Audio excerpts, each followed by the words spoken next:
La la la, December 1st. All right. Holy cow, it is December. Welcome to Global Podcast Editors. I think this might be our last one. But you know what? Wow.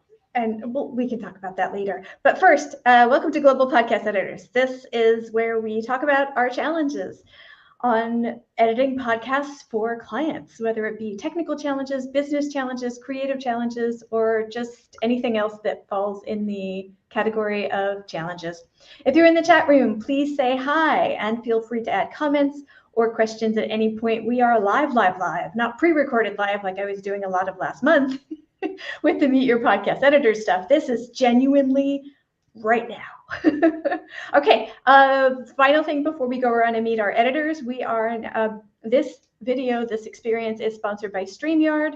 It is the tool that we use to record these lives, record all of the tutorials. Everything that we do on this platform is because of this platform. I'll have links in the show notes or video notes depending on where you are watching or consuming this, which is totally a lie because this isn't a podcast right now, but it might be again in the future, so I am covering my butt. Let's meet the editors around us. Joe, can you start us off? What do you do in the podcast editing space? Okay, lovely. Well, first of all, thank you so much for allowing me to come on the session, Steph. Big fan, and it's really lovely to be here. So my background is I'm in education. I'm a former languages teacher, now languages consultant. I first started podcasting back in 2006. So I was probably one of the first educators who got into podcasting around that time.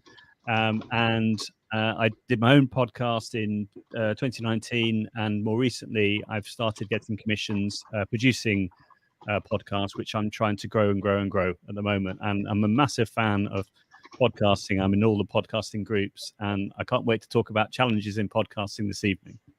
Yay! Thank you. I'm so glad you're here. Neil. Thank you, Steph. Thank you for calling me on this live. And before I begin my introduction, something which Joe mentioned, that he's been into podcasting since 2006. I'm thinking like, oh, okay, I was 7 years old back then.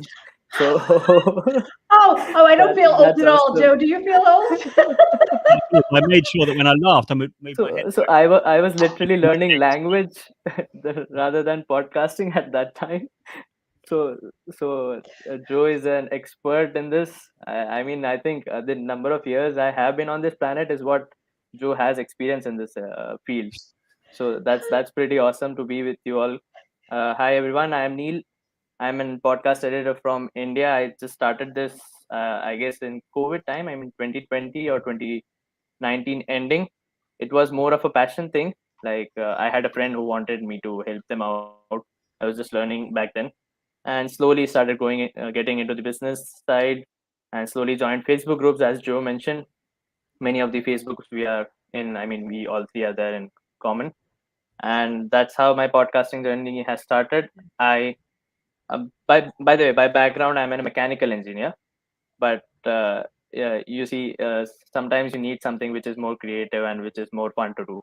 So that's what I find in podcasting, and which has been a getaway for me to explore different kinds of people and different kinds of ideas which people around the world have. Like, I'm from India, Steph, you are in USA, Joe, I suppose you're in UK. So see, that's the beauty of this industry. Oh my gosh, I'm still reeling from the 2006 thing. That's when I can provide the evidence. Yeah. Oh my gosh, that's when I moved abroad, like moved, not just traveled abroad, but moved abroad for the first time. And I was not a child when I did that. So hey, I'm Steph Fuccio, and I'm old. Right. No, it's fine. See, that's the thing, right? I'm a millennial. You guys are, I don't know, Gen Z, or I don't know which one it is. But yeah, see the difference between the ages, and still we are on this live together. Oh, So it's totally fine. No, I think it's hilarious. I don't know how I made it to 50, but here I am. So be it.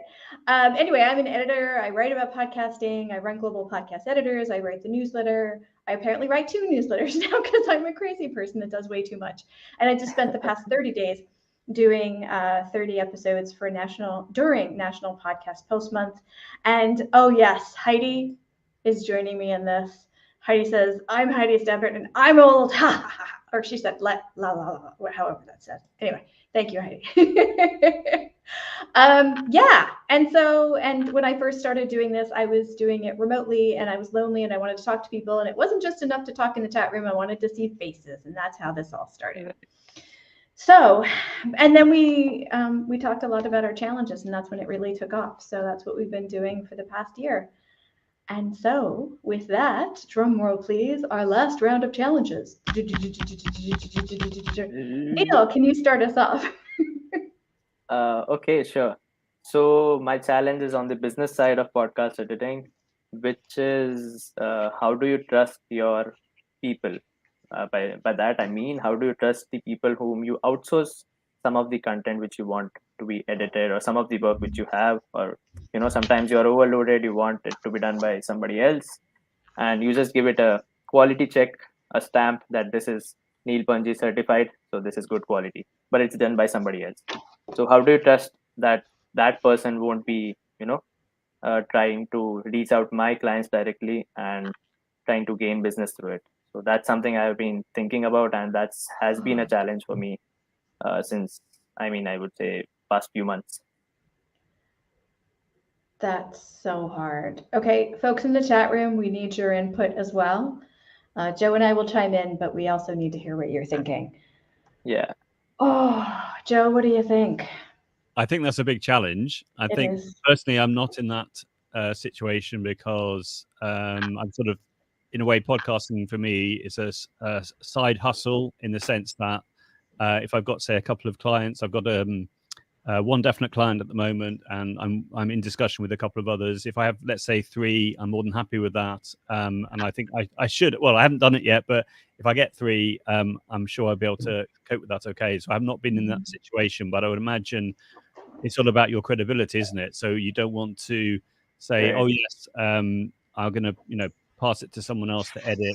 As you say, if you've got your name attached to it, and that's incredibly important, particularly nowadays. I think reputation online and what have you is really, really important. So it's a really good challenge, but I don't have an obvious thought about, unless you're going to vet everything that is then. Right. But then going to do that, you probably, if you're anything like me, you're going to think, well, I would take that bit out, or I'd take that bit. So you're always listening to it with an podcast editing in mind, and then you might then just want to do it yourself, or what have you. So I think it's a really good challenge, but it's not an obvious one, I think, to answer unless you're just going to do it yourself. But then if you get so busy that you can't do that, then what do you do? I suppose once you've met someone who you trust and like, and you feel confident in, and you are able to pass on editing jobs that you can't cope with because you're too busy, then that's the perfect situation. But then if they let you down the one time, then you have to then reconsider, etc. So yeah, great question. Right.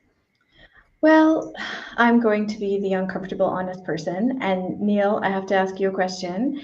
Is trust issue, is it in the quality of the work, or is it in the financial part of them not doing what they're supposed to? I think it's not with the quality. I'm pretty happy with the quality. It's just that you have that anxiety all the time that you did all the hard work, and because there are people, right, who might think that this is an easy opportunity to grab a client directly, because obviously if you outsource it to somebody, you are paying around 80-90% of the income to them directly. At least I do that, and rest I'm keeping it for myself, because I do the final quality check and also some of the elements which are required, right, which is done by me because that's my expertise and my knowledge, or that's my way of doing things. So I don't think that financially also I'm trying to suppress somebody saying that I'll pay you 40% and keep the 60%. Sure. So that's why I get that question, that if the quality is right, I'm paying them financially well, then still you have that a pinch in your heart that maybe they might, because they don't know, right, how much I am earning from the client. They just know that that person is paying me for, $40 or $50, whatever. So he or she might be earning $100 from the client. It's possible, right? So maybe I think with this discussion, I'm getting an answer that maybe transparency towards the financials can help in that case. Yeah, more transparency. This is so hard. Well, I don't think they need to know how much you make off Right. of the client. But it's so difficult to let go, especially since you've probably built your business up from the ground. Your clients came to you because of you, and you've Right. worked on their stuff, and now you're handing it off to someone else. There's a lot of trust in that. Right. Um, Exactly.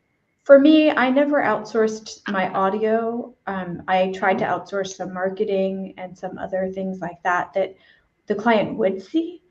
But I honestly, there was a huge difference for me between how the subcontractors could talk about what they would do and what they could do. And Right. I never got to the point where I could find someone who could do what they were saying Mm-hmm. and do the quality of stuff that I wanted for the client. And so I ended up just not offering those kinds of services. So I don't have the direct experience with outsourcing the audio that you do, but Heidi does. And she says, my agency has a podcast manager that listens to every podcast for quality control. I think the owner just trusts that we won't poach the client. Right. So I don't know. Do you still edit at all, or are you just managing at this point? Like me, or you're Yeah. asking to me? Okay. Yes. Yeah. I would say the edit. I did say 60 to 70% of the edit is done outsourced, because I Mhm. keep at least 20 to 30% of edits into my hand, because that adds the touch which clients expect from me. I mean, every podcaster has a different kind of touch, because it's an art. It depends from person to person what kind of work he or she wants to cut or remove, or what needs to be kept, because of according to their understanding of the story, right? Because every episode is a story in itself. So some might take the story in a different manner, some might take it in a different manner. So that's why I keep at least some part which is important for the editing process into my hands, so that Mhm. that final touch or final guarantee which I provide is there. So I think that's how currently I have planned the things. And I think, yes, it's also upon that the client should trust you and not the other person. Maybe it's because of my name that the client is coming to me. It's more of the relationship which I build with Yeah. them, rather than the money or the person who is Yeah. editing it.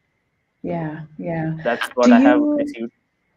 When you do quality control check, do you like listen to the whole thing? Or sorry, I did the wrong hand gesture for that. Do you listen to the whole thing, or do you listen to only a few bits here and there in the episodes? No, I listen to the whole thing, The because whole thing. if you listen to some bits, it's pretty Mhm. difficult, because in 5 minutes of an audio, also there's lots of content packed in.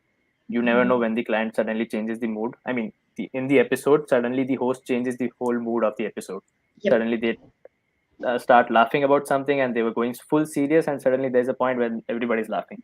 So you can't literally go, I mean, do bits of the audio. You need to listen to the whole audio, so that you get an idea of what's happening in that section.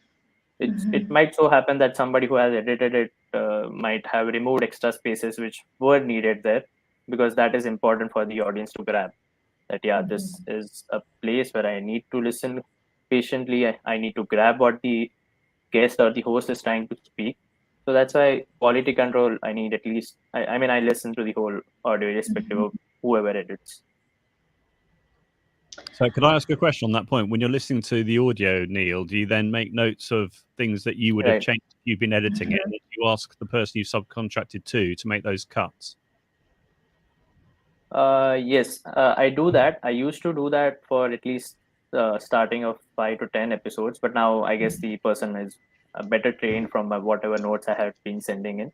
So they are able to get the idea of what I'm trying to, basically training the other person as well, at what kind of work is expected in this case. So Great. yeah, I used to do that. I sometimes do that as well. Right now also, I just given the notes at least beginning of the edit, so that it helps them as well to keep an eye on particular points which I know, so that Mhm. the amount of work is not doubled up, or you're doing the same thing on the repeating the work. Mhm. So Mhm. yeah, Um, that's a good point. I do that often. Neil, Yeah.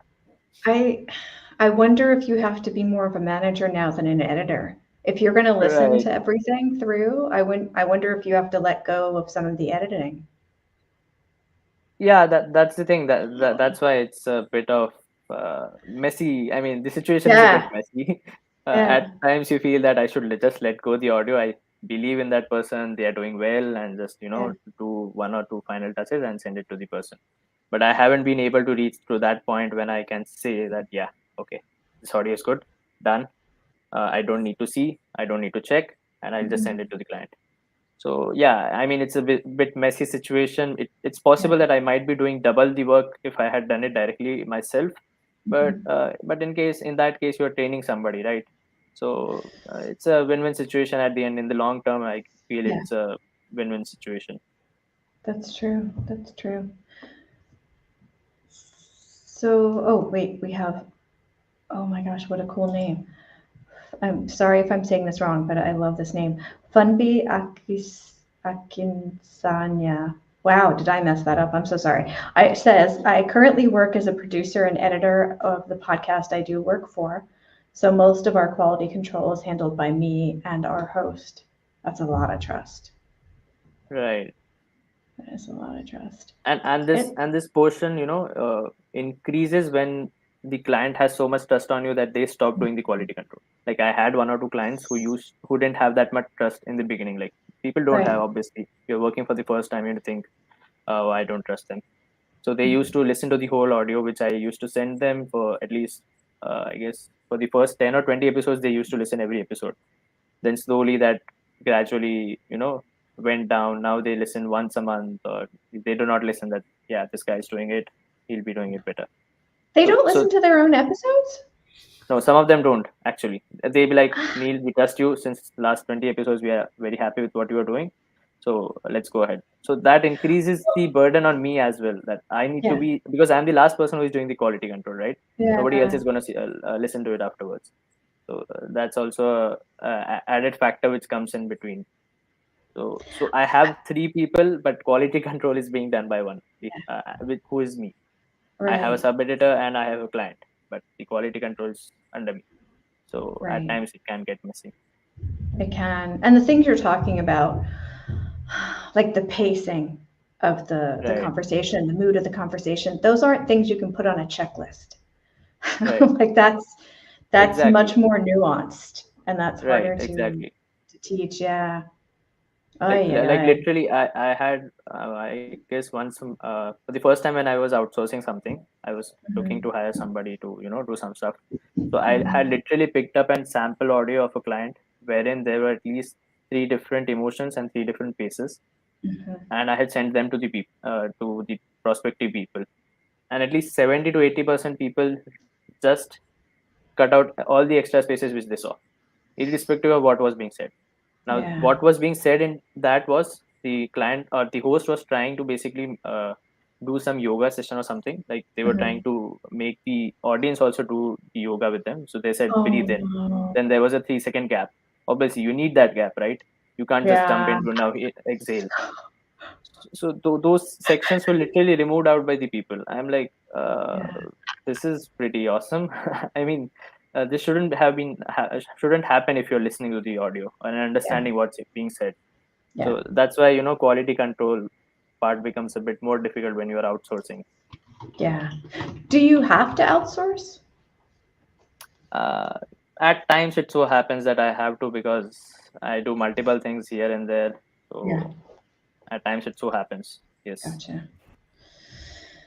I don't know. We're getting close to wrapping up your segment, Neil, and I'm not sure that Right. we've helped you, except that we've asked you a lot of questions about it.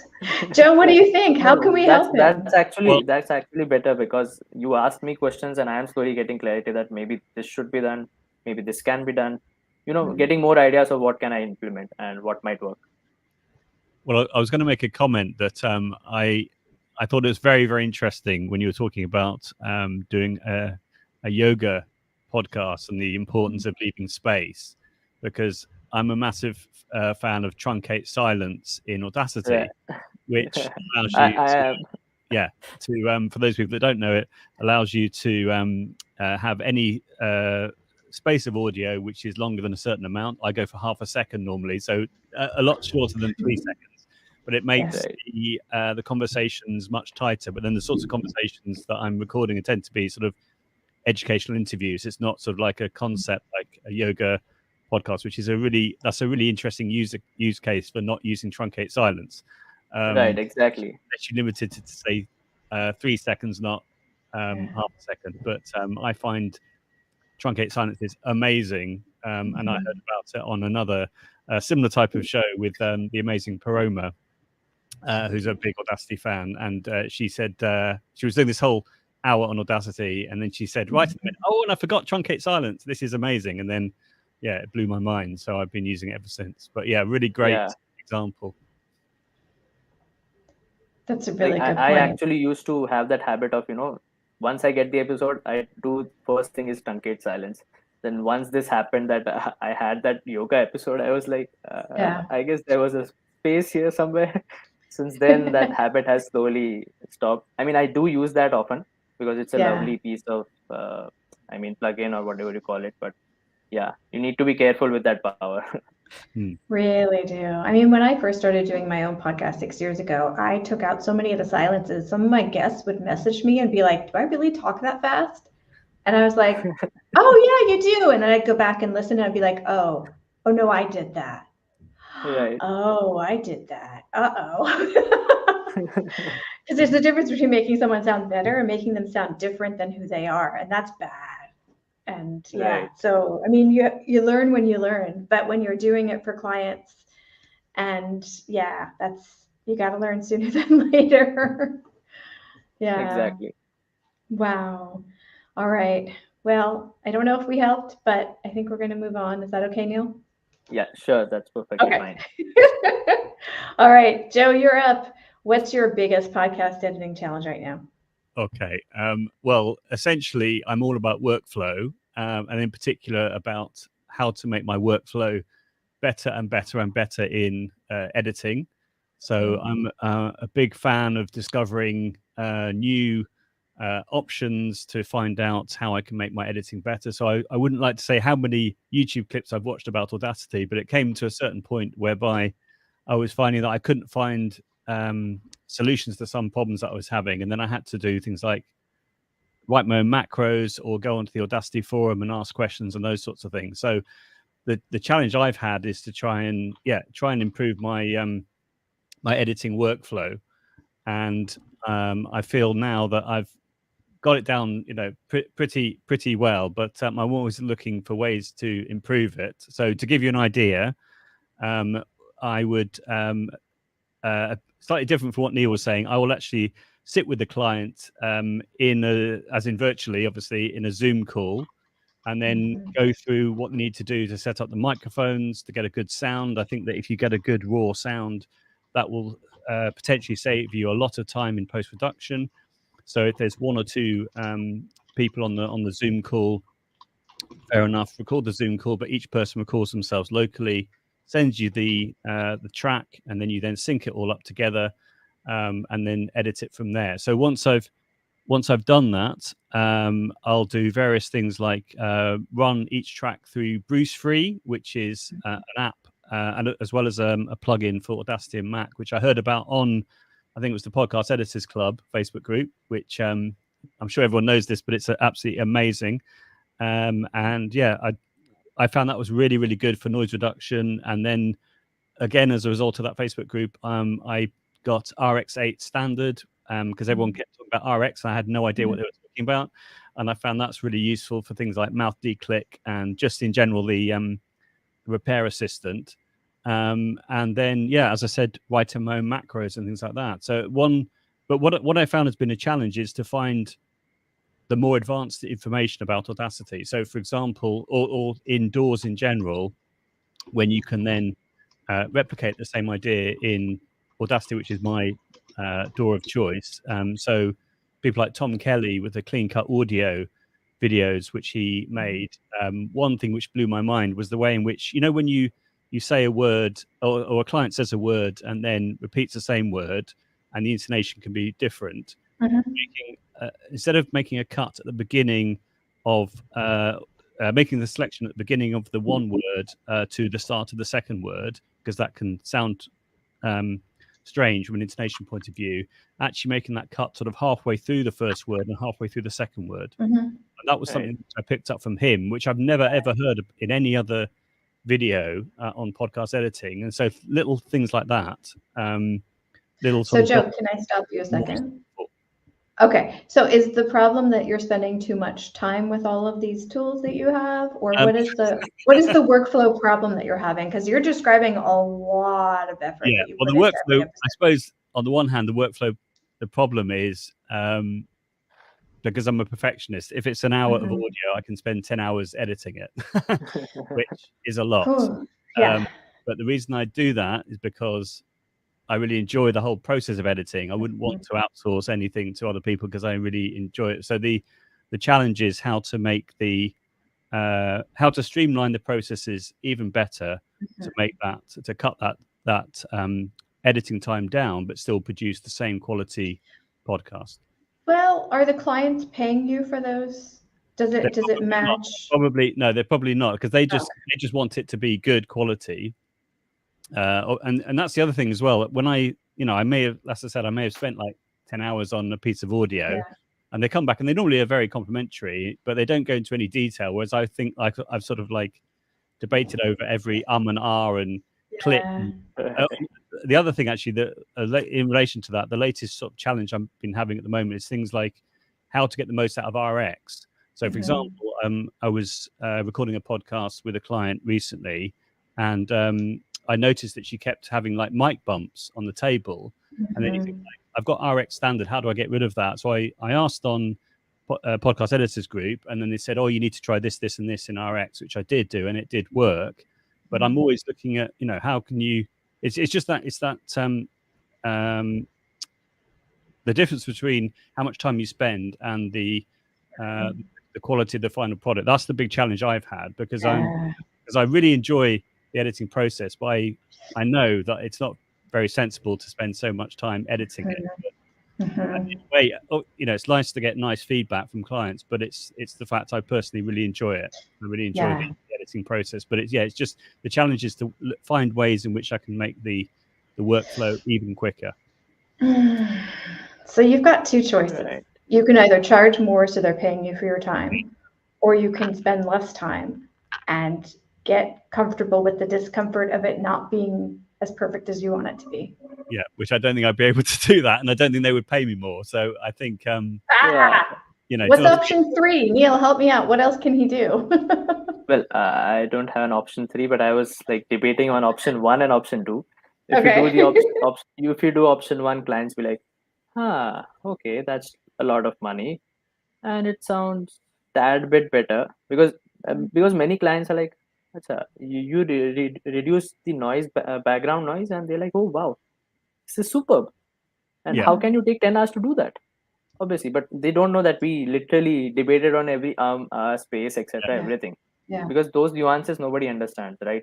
So option 1 gets ruled out because client is not going to understand, and option 2 rules out because our heart is not going to understand that we cut corners through the to get more money or to spend less time, we cut corners, right? I literally had written a LinkedIn post on this where I had mentioned that sometimes it's not about the client, it's about our satisfaction.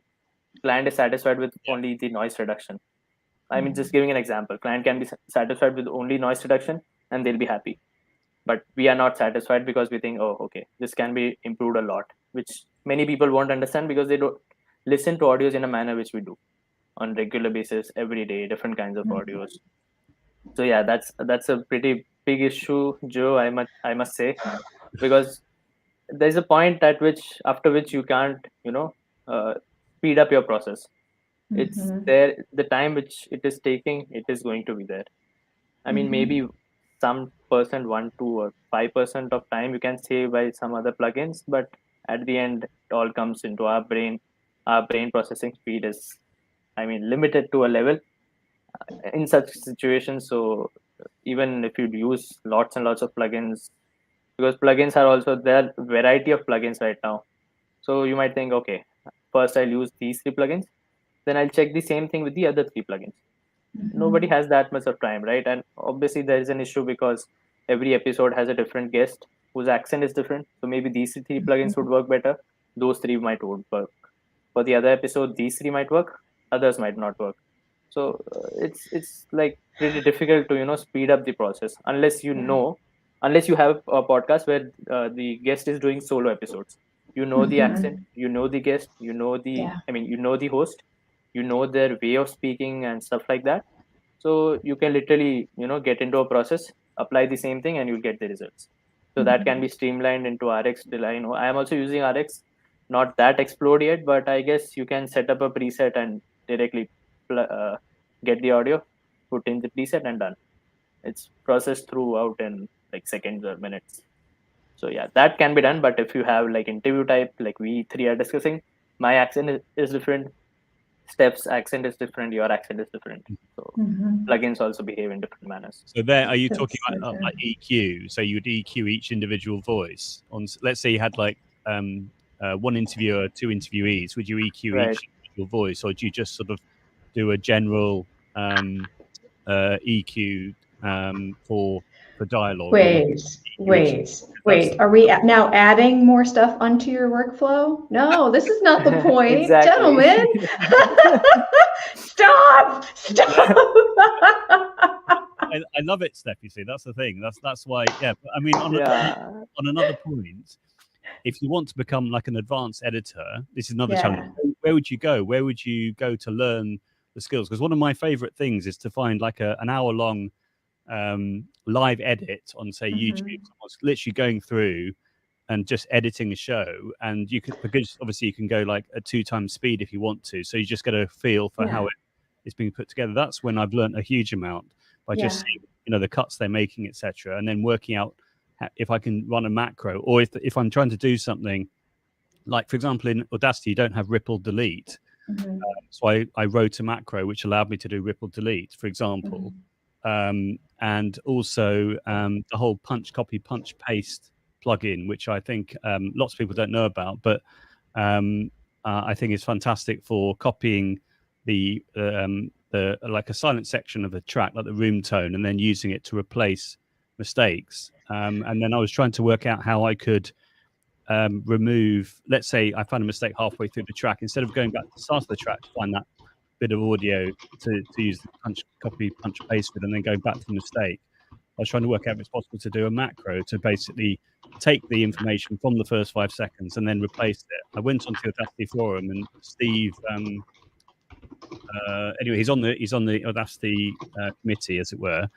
He basically tweaked the punch, copy, punch, paste macro so it would do that. It would. So as long as I've got 5 seconds of silence at the start of the track, it will then basically go to the start, take the 5 seconds, and then use it to replace any mistake. So and once I had that macro, I was able to incorporate into other macros to improve the workflow. So there's definitely an element of the enjoyment of working out ways of working out solutions to problems that you have, just through the necessity of going through the more that you edit in the same way, the same workflow you get, but then you think to yourself, oh, I bet if I could work out a way of doing that section quicker, it would be better.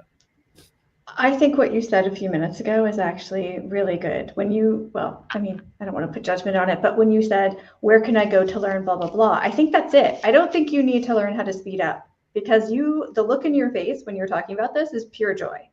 So I don't want you to stop with the pure joy, but I think you need to find clients that will pay you what the time and experience that you're spending. Have you checked out, and I haven't taken the course, but have you checked out Chris Curran's, what is it, Sound Engineering School? I haven't, but I listened. But I was going to say episode 63. I know this is very geeky, but episode 63 with Steve Stewart going through keyboard shortcuts changed my life about 4 years ago. I'm telling you, there's a leveling episode he did about a month ago that almost had the same impact on me. And there's one recently when he explained high pass and low pass that finally clicked for me. I mean, I haven't taken his course, but I do listen to the podcast, and I don't know. I think that might be a route for you. I think you need to find higher price clients. Just the simple things like doing all the hotkeys with only your left hand, so your left hand can do all the hotkey stuff, and your right hand is literally just on the mouse for clicking, etc. That is a fantastic way of improving workflow. And another interesting Audacity series I found was called Audacity Study Group by a lady called Valerie Moss from Canada who's a voiceover artist, and there was about 6 of them that meet each time. They did, I think, about 8 episodes, and they were talking about punch, copy, punch, paste, and ways of improving their audio quality. And it's for those people that want to check out on YouTube, it's absolutely fabulous. So I learned a lot doing that as well. But yeah, it's just finding places where you can learn more. Yeah, I do. Yeah. It is joy. That's a nice way of saying it. I just love learning new things. Right. So I think, Steph, the suggestion you gave to him that he needs to find high-paying clients is wrong. Now I'll tell you why. Oh, yes. Tell us why. He needs to become a product manager with Audacity, Audition, and everybody, so that he can play along with their technical committee and improve the product for people like us. I love that. Yes, go with that. Because I mean, be paid well. A lot of people will like say, "Oh, Audacity, it's not a door," and all the rest of it. But actually, if you do macros and what have you, you can do. It might take you a little bit longer, admittedly, but you can do. I've never found a thing that I can't do in Audacity that people talk about doors, apart from, admittedly, the whole destructive editor piece. That is true, but if you're careful and you save regularly, like you were saying, Steph, and you don't lose anything by it crashing, you can do most things I found anyway in Audacity. I've never come across a situation where there's something which I wanted to do which I couldn't work to do in Audacity. Clipboard. Hindenburg's clipboard does not exist in Audacity. And is it auto leveling or something? No. The auto leveling is okay, but the clipboard is beautiful. Okay. Yeah, but anyway, but that's not the point. I think Neil's onto something here. Are you in the Audacity group on Facebook? Have you contacted Audacity? Or do you have any connection to? Okay. I don't have direct connections with Audacity people, but I've done about 20, 30 posts on the Audacity forum. Yeah. And I'm in all the obvious podcast groups, including one to do with voiceover with Audacity. So that whole Audacity voice group set of videos, which I started watching over lockdown. Yeah. So had a bit of time to do that. I then, as a result of that, got into voiceover, even though I'm not a voiceover artist at all, but because they talk about, they talk about audio, about, good places to record, which is right up my street, as it were, then I've learned a lot from there. But yeah, I mean, maybe that's it. But then the idea of learning how to use Adobe Audition, I just think like, wow, I haven't got time to do that. I think another piece of advice that someone gave a while ago was I can't remember who it was now, but once you've got the DAW that you use, just learn it back to front. Learn it so you really know it back to front. Yeah. Right. And then that'll be brilliant. That's probably the advice you need to follow with Audacity. Yeah. Don't look into Audition and stuff. You become the pro Audacity guy, and we'll be like coming to your academy to learn macros and processes which can simplify for us. They're amazing because if you go onto YouTube and you do a search for Audacity macros, it's all about like a chain of like EQ and normalization and all that stuff. That's the only use of macros that you normally find on YouTube. Whereas the ones I've done is things like, as I said, that punch, copy, punch, paste. And then I've done another thing put together using that macro which I call Space Boost, which allows you to basically it like sync locks tracks. It copies the quiet bit. It just copies it multiple times, and then you can just go over the section. And then just replace it if there's like the obvious like loop here, just replace it with room tone, and it just makes things so much easier. Joe, do you have a YouTube channel yet, my dear? I do have a YouTube channel. Yes. Are you doing Audacity? Not yet, but it's something I did in June. I did a podcasting masterclass, and I recorded each. I did 5 sessions of 90 minutes each, and I recorded each one with the clients that I had. And then off the back of that, I was invited to go to the or speak at the post-primary music conference. So music teachers, nothing to do with languages, which is my background, to talk about podcasting. And it went down a storm because one of the people that came on the course was a music teacher who then recommended that I spoke at their conference, which is all about student voice and this sort of thing. And yeah, that was amazing. But yeah, I feel now I want to train other people up on what I know, because I'm sort of bursting with information and knowledge. You are bursting with fruit flavors. I think we could use a American cereal reference there. I did it. I dropped it. Yeah, you are. And I think you should follow that joy, not try to do something else in somebody else's way so that you could. Okay. No, follow that joy. Interesting to find places where you can learn more stuff. That's the because there's not a lot out. There's the advanced stuff. Unless you go Yep. onto the Audacity forum when it is definitely advanced. To find advanced clips on YouTube for Audacity is a challenge, I think. Mhm. Right. Yeah, and now I have to actually put my glasses back on to read Heidi's comment. Joe, with all your knowledge and skill, which is obvious, you really can demand higher prices as well. So you've got Right. you've got options. You've got options. I really feel that you should become a consultant to all the audio Yeah. software Well, that's what I'm platforms. trying to do. I'm trying to like with anything to do with consultancy. I'm just trying to generate another revenue stream, as it were. Mhm. But I feel I know enough Right. about You've podcasting got now to do that. lots Right. of I options. really Oh my appreciate that gosh. feedback. But now we need to go to the uncomfortable one. Me. My challenge. Oh my gosh, you know what? I'm going to change my challenge to emotions. Okay. I'm pretty sure this is the last GPE live chat. And although I know it's happening because the project has moved on to the Meet Your Podcast editors, and the editors will be joining me over there to do those episodes in the future, it's still wild. I never in a million years thought it would happen right now. Like, it's only been a year since we started this, and it just felt like the momentum's still there. People are still interested. The newsletter is still growing. Like, all parts of GPE are like boom, boom, boom, boom, boom. It's really great, but the chats are not. Like, it's really hard to get people here. And thank you both for coming tonight, by the way. But I did have to prod a little bit in the newsletter to get people to come this time, and the previous times, and previous times, and previous times. And I think it's really obvious that talking to each other, like in our virtual chat that we had about an hour ago, like that is once a month, and that probably needs to be more frequent, but not recorded. Because let's be honest, there's only so honest that we can be while we're being recorded. So, and that's been apparent to me all the time, but it just, I was pushing past it. But I'm not sure everybody does. And I think more people will join if we do these offline and do the other things with the advice to the solopreneurs online. And so I know logically that this is a progression, not a death of a project. But I'm still sad because this has been such a warm, fuzzy place for me. And so I don't know. I just feel weird about it. Like, I was all going to talk about finances and how spreadsheets drive me crazy and all this stuff, but I don't want to talk about that. I want to talk about the sadness of a project ending, or part of a project ending. Right. It's hard to let go, isn't it? It's so hard. Yes. Oh wait, somebody just wrote I something. think that one of the great things about podcasting in general is it tends to be more authentic. In this world of fake news and what have you. If you just have a lovely conversation, you either hear a conversation or you take part in a lovely conversation, then you get to edit and everything.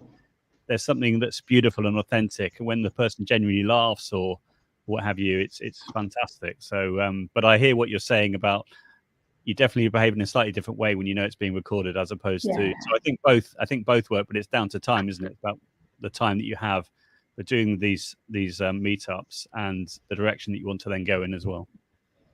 Well, I'm quite happy to do both, but it's been a struggle to get people to come on here. I mean, also editors, I'm kind of a weirdo where I don't mind being like front and center and loud and whatnot, but I think a lot of editors are more introverted than I am. And so to do this in such a vulnerable way, I think has been a stretch. And I so appreciate everybody that has done it. But I know that I've been like pushing people out of their comfort zone a lot. Right. And I don't necessarily need to keep doing that. And I'm glad that it's morphed into another project that will benefit all of us.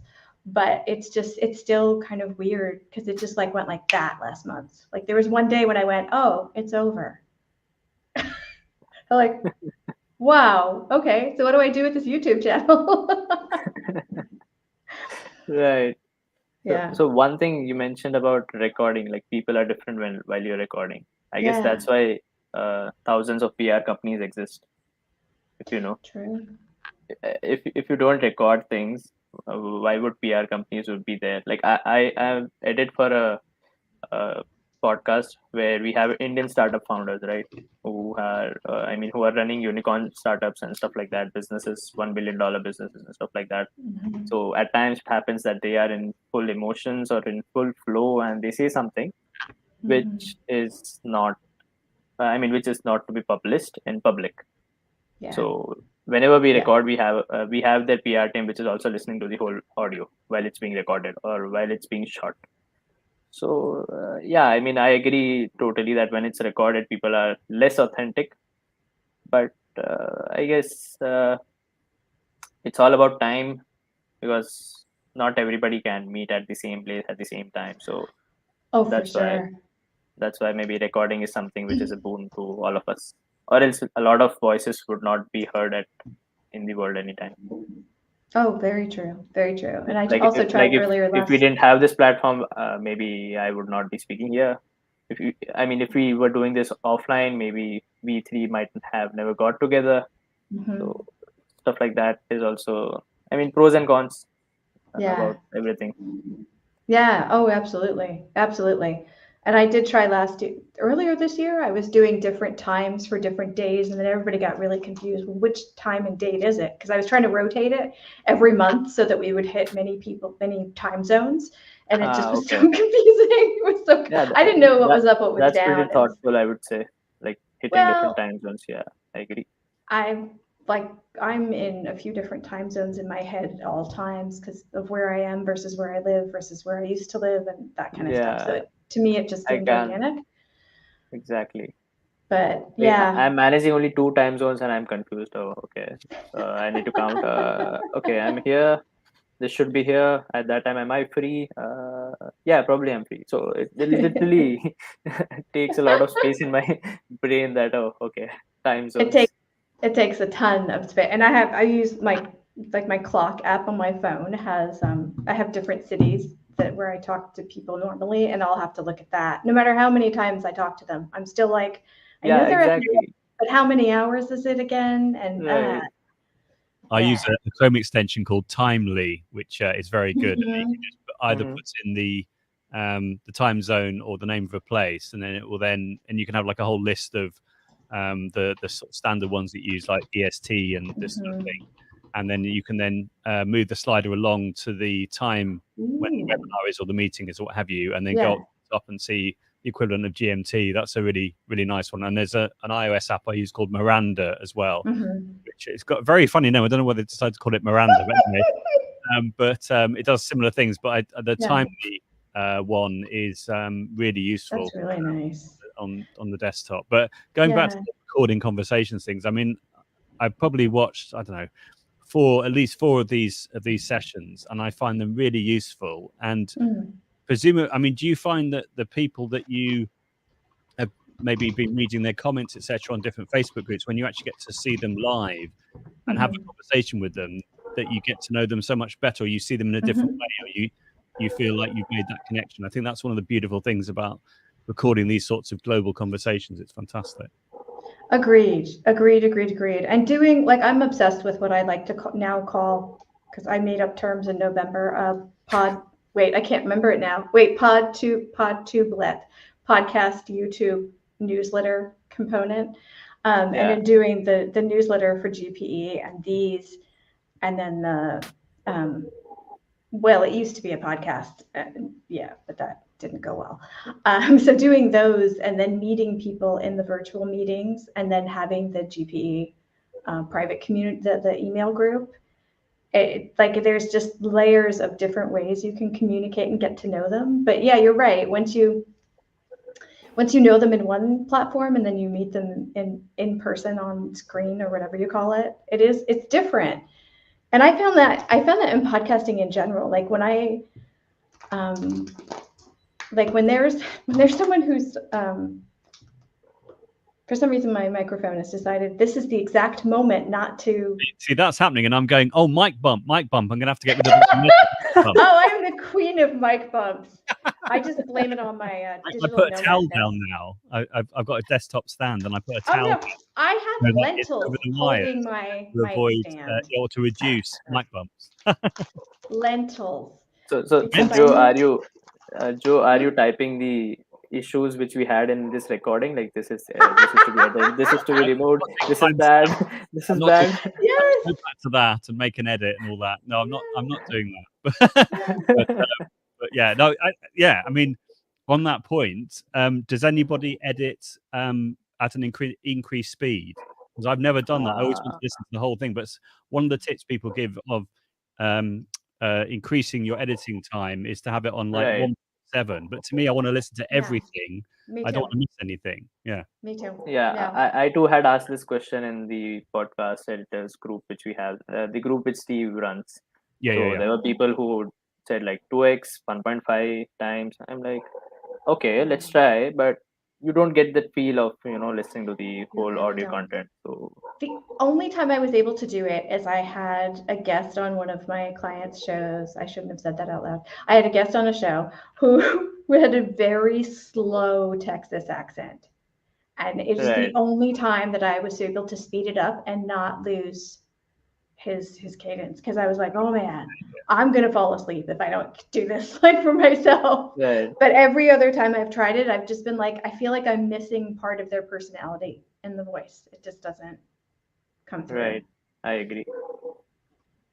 That's true. Oh man, I think we're starting to veer. Okay, and we're at 50 minutes, which is well over. All right, so wow, we have talked about, sorry, there's stuff going off in the chat room too. Since we talked about time zones and we are a global community, World Time Buddy is my best friend for time zone conversions. Yes, I also use, let's do this. Here's my comment. Timeanddate.com is also really good for, especially like many people in different time zones on a desktop. I like that one. Oh, wait, no, didn't mean to do that. Sorry. Okay. So we talked about letting go and trusting contractors. We talked about, test my memory. We talked about workflow and speeding up, or skilling up and expanding out services to do more than just editing. And we talked about moving on. Thank you so much for this session. Oh, we're not done yet. We're almost done, but we're not done. We need to find out where we can find these wonderful folks that have joined us tonight.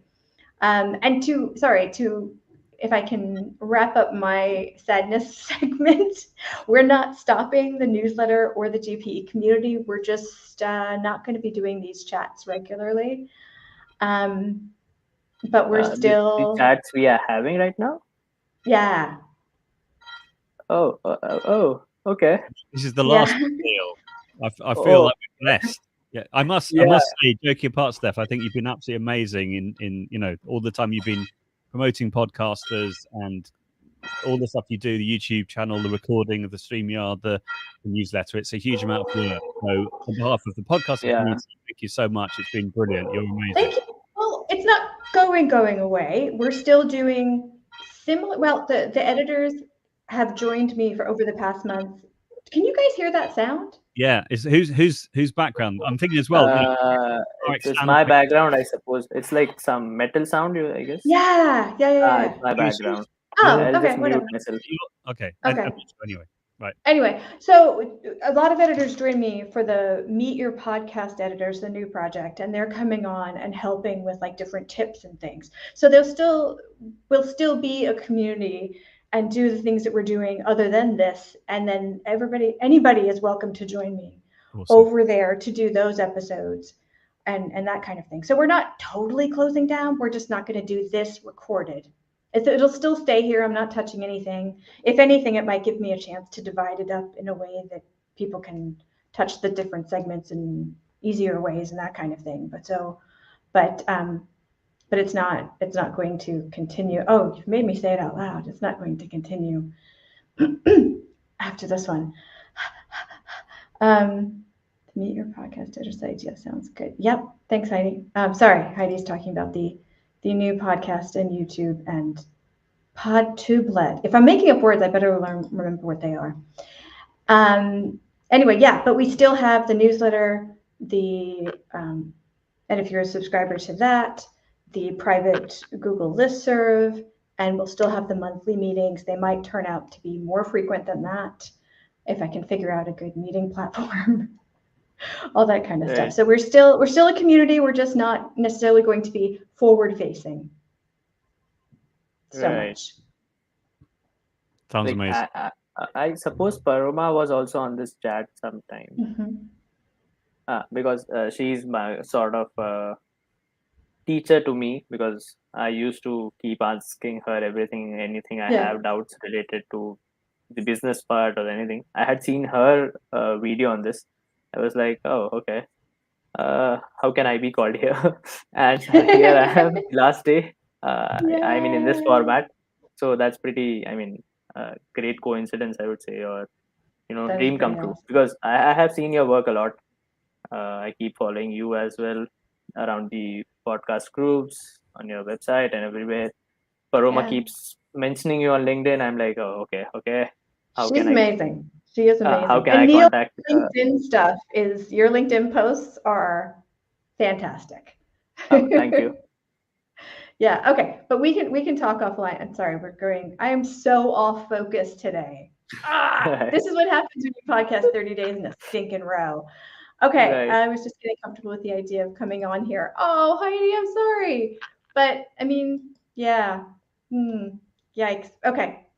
We're going to close this down by letting you guys know where you can find these lovely editors. So, Neil, where can folks find your stuff online? On my LinkedIn, and I have a website which is neilpanji.com. Just my name and .com. So that's simple to find. Fantastic. That's what my website is too. Yay. Joe? Yeah.